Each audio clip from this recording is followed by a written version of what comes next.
Hello, everyone, and welcome to another episode of Can You Hear Me? I am Rob Johnson, president of Rob Johnson Communications.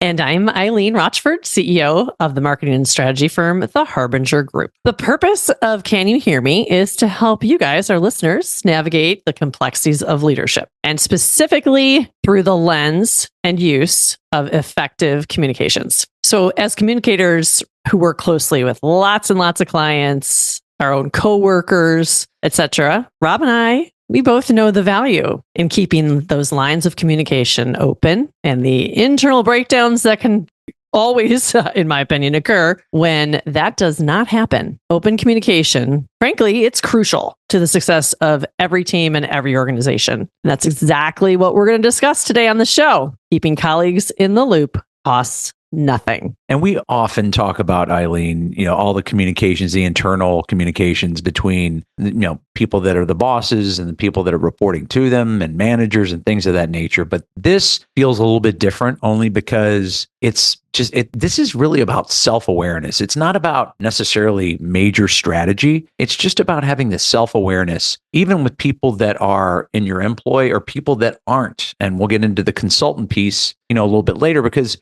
communication is the backbone of any successful workplace. So let's give you some perspective first to make the business case for this concept. Many employees believe that ineffective communication is the root cause of workplace failures. Research by the Economist Intelligence Unit shows how poor workplace communication can undermine the performance of a company, leading to 52% say more stress for employees, 44% say failure to complete a project, 31% say low employee morale, 25% say missed performance goals, and 18% say a loss in sales. So there's plenty of reasons here to be talking about this issue today, Eileen. And I can easily see the 44% that you mentioned, the failure to complete projects. That makes so much sense to me, like instantly. You were reading those stats and I thought, well, yeah, that happens more than you like and certainly more than you think. That, the missing of deadlines and such stems so much from whether you're using a project management platform, whether you're an in-person entity. There's fewer and fewer of those these days, but the ability to keep your team members up to date on your own personal contribution to that project, and vice versa, that's at the crux of whether or not you can meet a deadline, right? That's a pretty interesting thing. Yes, and there's certain people that may be listening that are very sales centric, like sales team go, and so the 18% loss in sales, that's also very glaring for people who are trying to bump up their sales by fractions. And if you think about 18%, say loss in sales, that's big. So please do those little things, and that won't be the last time that we say that. All right. So when you think about that list that you just read, and what they have in common, what's different amongst them, it's clearly not just about the big announcements. It's those everyday little interactions that matter just as much. I mean, let's look at some of that. The low employee morale, just touching base with folks, right? That has a big impact on how people are feeling. Just a quick call, maybe an email, or even a text if you do that. Slack, whatever platform you use for messaging, that kind of thing. If you go several days without interacting with your folks, how do you think that's going to make someone feel? It's just like when you're in a relationship or, a family member, if you're leaving them alone, without any care and attention for days or weeks on end, then of course a relationship's going to devolve, right? Sure. So here's some more data for you. According to North Star Leadership Training, 85% of employees say they are most motivated when they are kept up to date on company news and information. 72% of employees don't understand their organization's business strategies. That's appalling. Just between you and me, that's appalling. I'm working, and I don't know why. What are we trying to do here? And how am I supposed to contribute toward this outcome that you're wanting? Okay. Many employees don't understand their own goals and how their goals link to the company's goals. That's also, central to organizational success. And less than 6% of them communicate goals with employees on a daily basis. And finally, only 23% of CEOs state that they are effective at connecting employee goals with corporate objectives. I wonder what that outcome would be if we asked, just managers and department leads how many of them think that they're effective at making that connection? I'm very curious to learn that. But You think that number would be higher or lower? I think it would be higher. And I also think that 23% is pretty low. I don't think that's reflecting a lot of self-awareness. No, it isn't. And again, that's what I was talking about a minute or two ago about we're sort of teeing this up with stats that should make sense to everybody, but it really is a self-awareness exercise that we're urging everybody to do. So it's not like, all right, we're going to blow up our communications strategy for our company. We're not talking about that. We're talking about when you have a chance to communicate a little bit, it goes a long, long way in allaying concerns, making sure people are clear on what their objectives are, and really just giving them a little extra pep in their step, frankly. Mm-hmm. Yeah, no doubt about it. The pep in the step for sure. Like I was saying, that whole regular interaction cadence, that you want to establish. We're a remote company. You guys have heard us talk about that a lot, listeners. That's how it is at the Harbinger Group, has been for almost 20 years. And to have an effective team when you're completely remote, which more and more people are now familiar with, if you don't communicate with everyone every day on some level, certainly as a manager or a director, that trust, bank, the deposits in your trust bank will they will diminish. They will, very quickly be spent, shall we say, and there won't be anything for you to dip into. So I always, it's funny, like I have told my team, I've told especially those who are managers, when I first started doing this in a remote capacity long ago at this company, I would actually keep a little tick, and I did this for years. I probably did this for a decade, a little tick list on my desk of every person's name who was part of our team and our clients. And I would put little hash marks next to them for how often have I communicated with them this week, whether it was back then, it was, largely phone calls, of course, a whole lot of email. And we had lots and lots of in-person meetings. But if I hadn't had an interaction with someone for, 2 days, then that warranted picking up the phone and having a conversation, because there's nothing worse than people feeling disconnected, even in a small team. And it's just, it has all kinds of negative repercussions.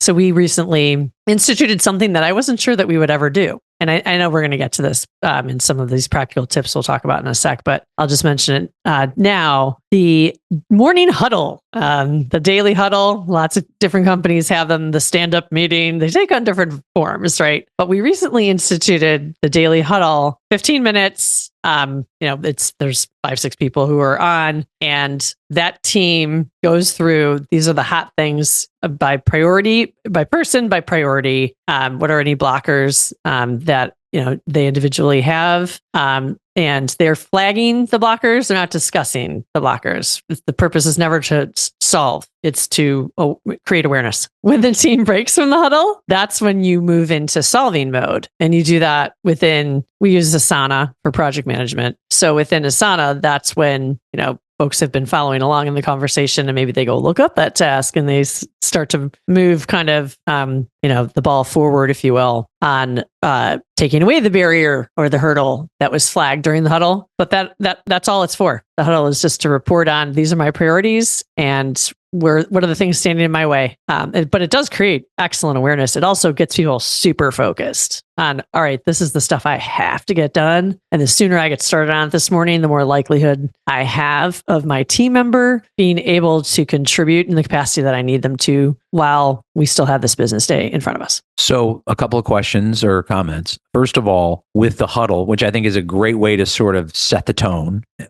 Oftentimes you hear from people like, gosh, we have too many meetings and this and that and standing meetings and that sort of thing. Do you ever get any pushback, or do you ever think about, is that too much? Because it really feels like you're setting the table for the entire day, which I think is a great idea. And you're communicating with people that, you might not normally communicate with on a, hourly basis or something. Right. And I'm anti-meeting. Like which is probably one of the reasons why I resisted the daily huddle for a while. But we had a situation where a key team member was going to be gone on family leave for about 12 weeks. And it meant that we had to tighten up as those of us who were kind of holding everything together in their absence, and doing it as to the best of our abilities, so that when they returned, they would walk into a good situation. We owe that to them. It was kind of the mindset that we had. So I thought we need to have huddles. And I've always been kind of fascinated by the concept, but I also have this like anti-meeting,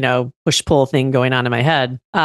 So I read about them as much as I could from different productivity experts, and they consistently they all said this: 15 minutes, no more. Good. Get to it. Everyone reports, yeah. And here's the format: my highest priorities for today in order. What are my obstacles, that I need to flag? Mm-hmm. That's it. Even to the degree of many said no chit chat. Like, this isn't about warming up the day. Do that in Slack or wherever. But because you get to it, which is interesting. Like, that doesn't also feel that great. But to your point about too many meetings, obviously that's why I was kind of reluctant to institute a huddle. Well, you gave it a lot of thought, clearly. Yeah. Yeah. I think what we've done is we've actually reduced the need for meetings as a consequence or a product of this approach, which is very surprising to me. But I knew there was value in it, but it was a bit of an experiment. Like, let's see how this happens, kind of in a smaller team. And it turns out that people are just getting so squared away at the start of the day and realizing, oh, I haven't been paying attention to that. Or, yeah, it's been 5 days in a row where I've said I'm going to do that and it's not done now. So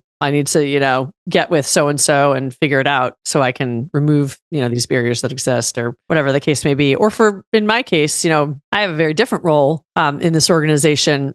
Me being a part of that, I could see how my not having paid attention to something, maybe a new business presentation to the degree that I needed to, the day prior when it was in my workflow was impacting someone. And so I made, I'd make it the first thing I did that day so that they could move forward. That's just an example. So, there's benefit, I think, in that for people of all, levels, if you will, in an organization. And let me also say, while we're talking about Asana, it works. Just when I get on there for purposes of this, the Can You Hear Me podcast, I think I got like 50 emails one afternoon last week. When all about the tasks are set up. Yeah. All the tasks are set. And I was like, oh my God, there's so many. Oh my gosh, there's so many. So it works. That's us planning for the year right there. That's what you got. You got Exactly. The inundation of the emails that say you have a task. Let's get way ahead on this podcast, right? So we've planned pretty far out. And then all of a sudden, it works. It works. I can definitely confirm that. So this isn't just about the productivity statistics that we've shared with you here. There is a human component that we don't want it to get lost in. And I know hitting you with stats sort of feels like, it's very, quantitative and tangible and that sort of thing. But imagine being in a position of authority. You're pulled in many different directions. Sound familiar, Eileen? Probably. Taking a moment to communicate can actually save time in the long run because misunderstandings are avoided. Miscommunication is avoided. This is also about efficiency. So when we keep our colleagues in the loop, it allows them to focus on the real issues instead of speculating and creating unnecessary stress. Even when the news may not be its best, you are allowing employees to focus on what is real and what is imagined. And I feel so strongly about this because, and I even did like a reel on it on social media last week, because I remember when I first started as a consultant and I would be communicating with a client and they may not be hitting me back right away. And I was like, well, I'd always been an employee, right? And now I'm a consultant. And it's not to diminish the importance of a consultant. It's just to say that a boss has a lot going on, or the contact at your particular company with your client, as it were, might be doing other things. And so all of a sudden you'd be like, well, why isn't that person contacting me back? And then it's like, oh, did I do something? I mean, something wrong? And all of a sudden you and your thoughts get going, and that's wasted energy. And what I've learned in almost my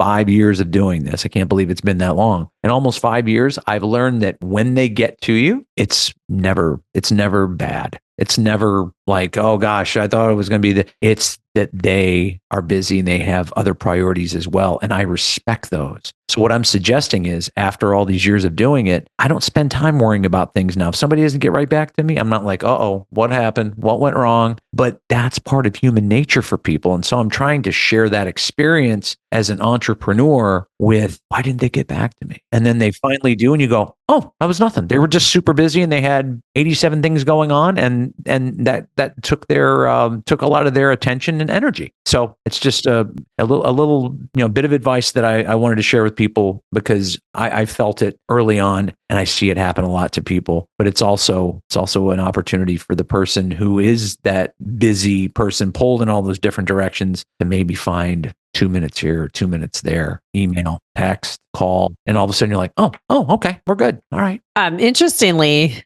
I'll share a perspective that might come. I'll say it's my perspective, not clients per se, but obviously we have a team here and we have lots of clients.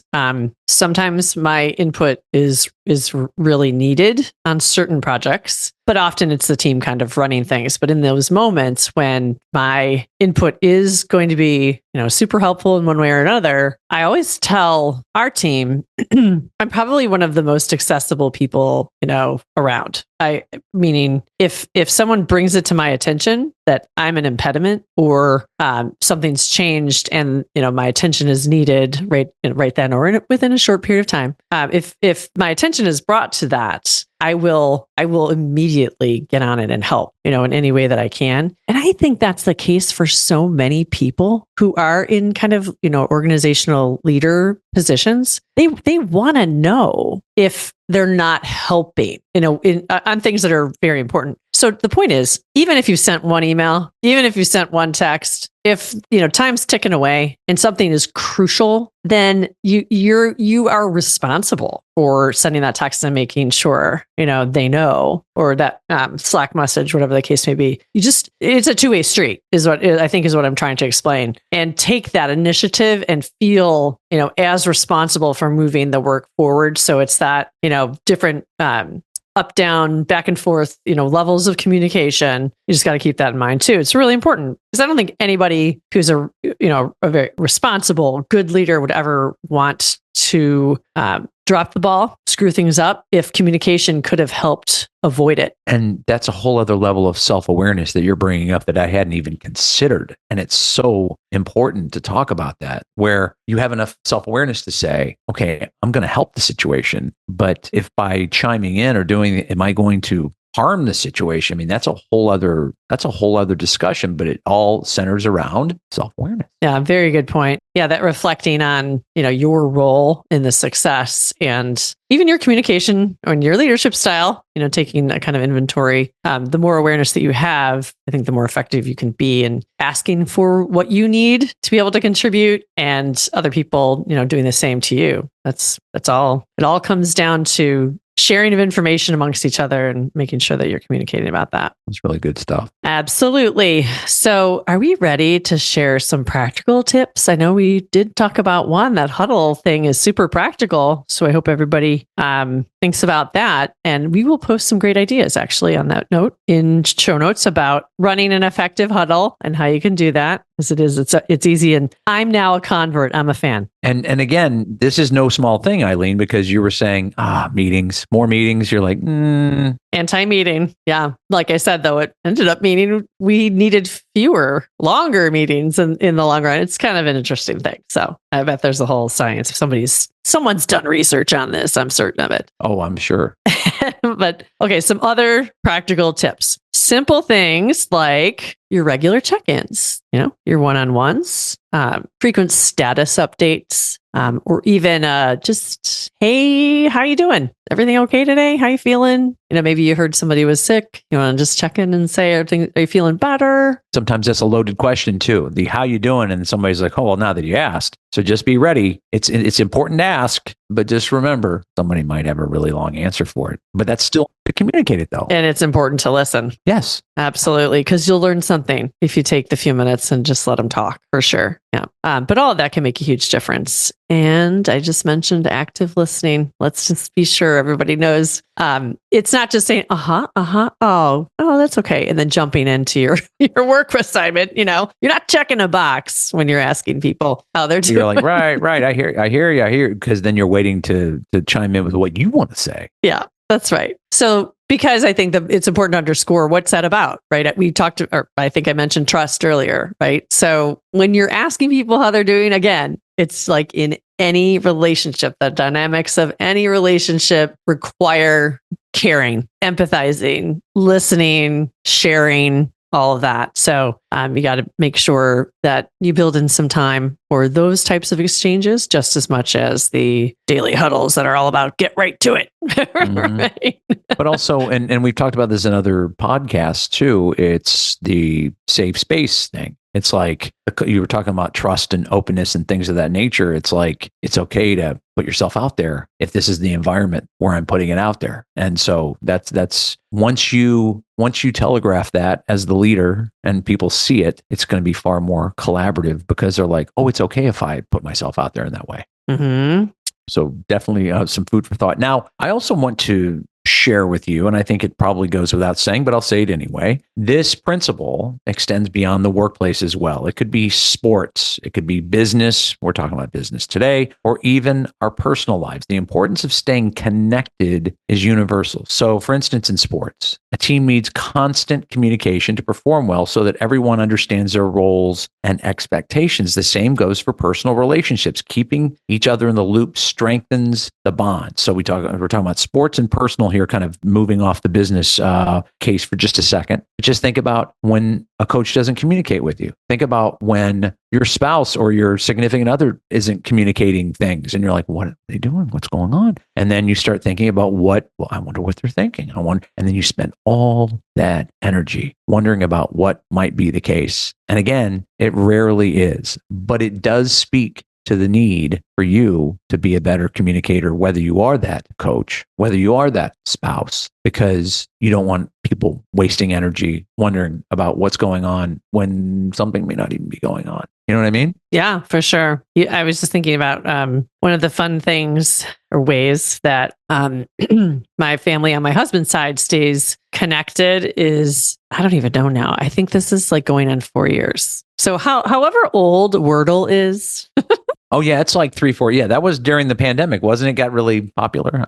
Yeah. I was going to say 3 or 4 years. Yeah. Yeah. Wordle, when it became a thing, my family on my husband's side got really into it right away, like boom. And they love board games. They just love that kind of stuff so much. And someone instantly, I think within like days of them realizing that it was a shared passion, created a gigantic group text that has every single family member in it. And it's so active, like every day, every member of the family is posting, their Wordle success, or maybe not, but most of the time, these are really smart people. So they're great at it.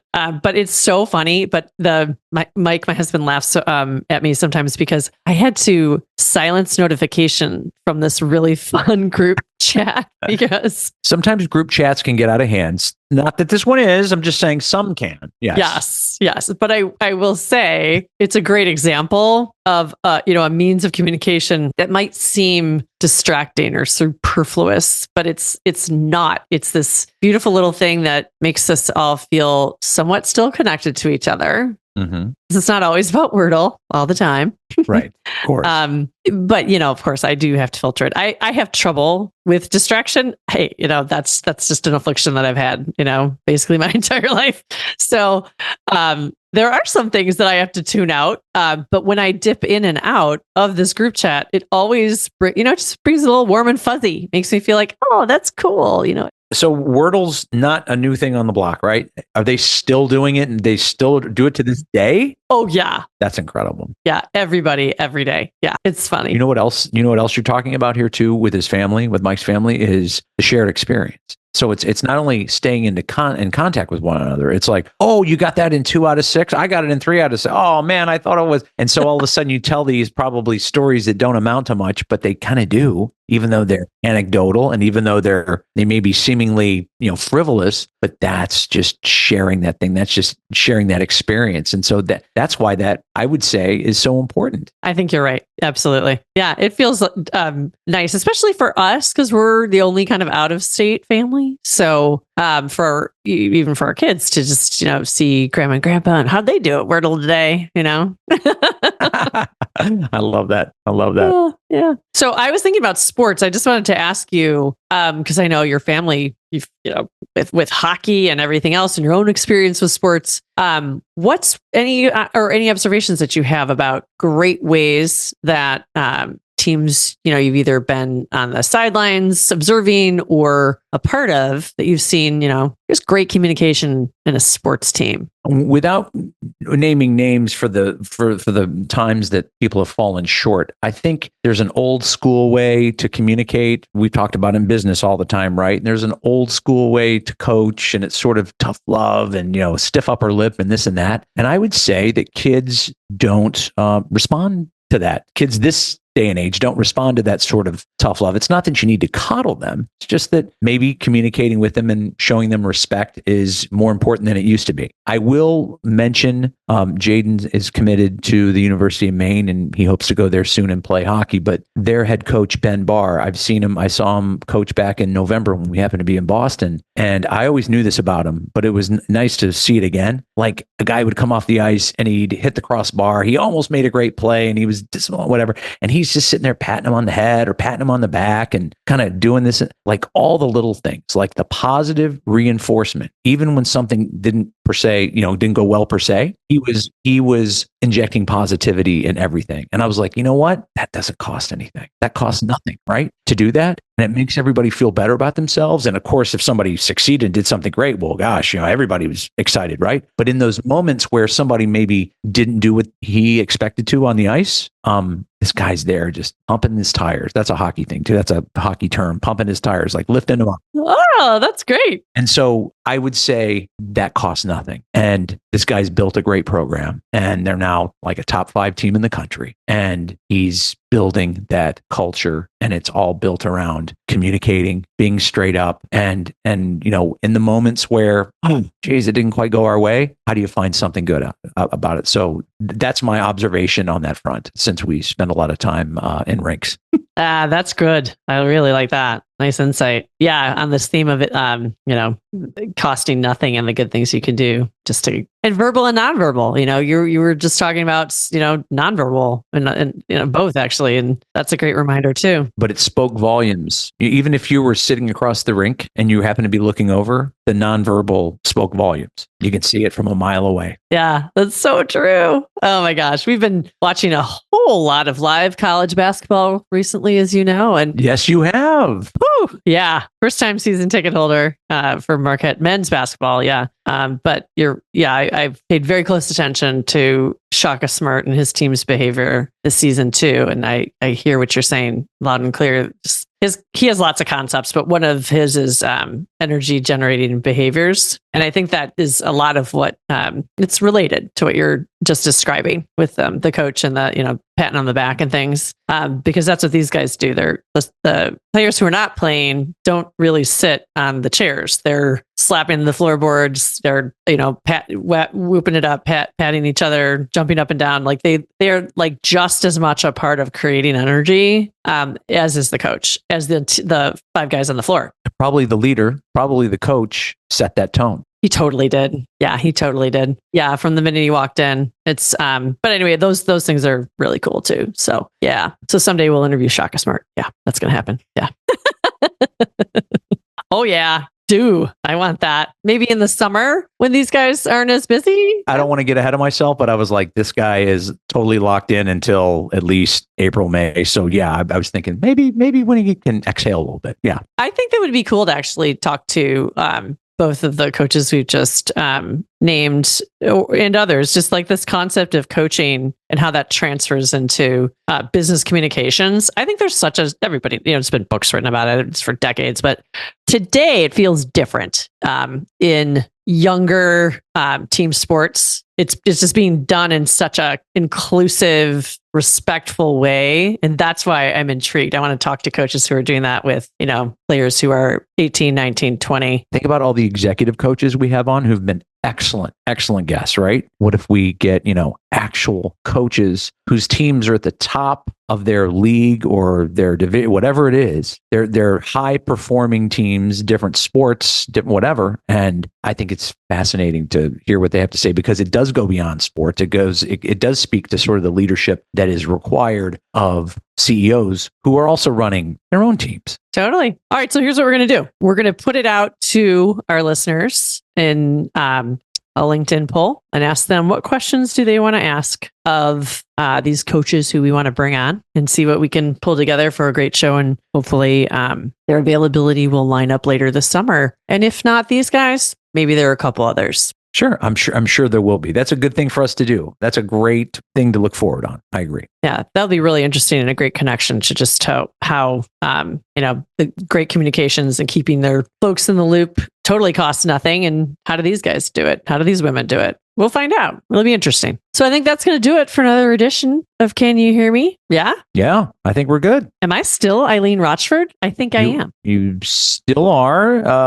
I still sound like her. 30 minutes later, I think you are. Yes. All right, everybody. So we just talked about the poll, and I just want to reinforce that we would love to hear from all of you. So when we put out this content on LinkedIn, please chime in. Tell us what you're liking. Tell us what else you want to hear from us, because we have a really robust show content plan for 2024, and we want to be sure that we include everything that you want to hear us talk about. So reach out to us, of course, on the Can You Hear Me page that is now on LinkedIn. It's awesome. Can You Hear Me podcast? Check it out. And I'm Rob Johnson. We thank you for listening as always. And if you like this show, please consider giving us a review on any of the platforms where you can find Can You Hear Me. We're talking about Apple, Spotify, Google Podcasts, and much more. Your reviews help other smart folks find our show. Thanks for listening.